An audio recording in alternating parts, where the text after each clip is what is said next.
এক ডাক্তার তার ক্লিনিকের বাইরের সাইনবোর্ডে লিখে দিল 300 টাকার চিকিৎসা করান, রোগ না সারলে 500 টাকা ফেরত। এটা দেখে বল্টু ভাবলো যে 500 টাকা কামানোর এই সুবর্ণ সুযোগ। সে ক্লিনিকে গেল আর বলল, আমি কোনো জিনিসের স্বাদ পাই না।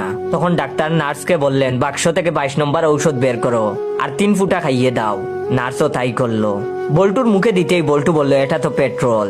তখন ডাক্তার বললেন, অভিনন্দন, আপনি স্বাদ অনুভব করেছেন, বের করুন 300 টাকা। বল্টু রাগ হলো আর কিছুদিন পরে আবার গেল ক্লিনিকের আগের টাকা উসুল করতে।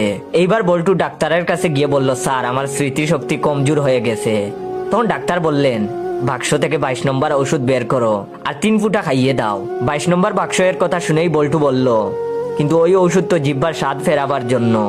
তখন ডাক্তার বললেন, এই দেখুন, আপনার স্মৃতিশক্তি ফিরে এসেছে, বের করুন 300 টাকা। কিছুদিন পর বল্টু আবার ফোন দিয়ে আটলো, যে করেই হোক 500 টাকা উদ্ধার করতেই হবে। এবার সে ক্লিনিকে গিয়ে ডাক্তারকে বলল, আমার দৃষ্টিশক্তি কমে গেছে। তখন ডাক্তার বললেন, এর ওষুধ আমার কাছে নেই। ডাক্তার বল্টুর হাতে 200 টাকার একটা নোট দিয়ে বললেন, এই নেন 500 টাকা।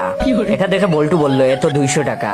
তখন ডাক্তার বললেন, এই তো দৃষ্টিশক্তিও ফিরে এসেছে, বের করুন 300 টাকা।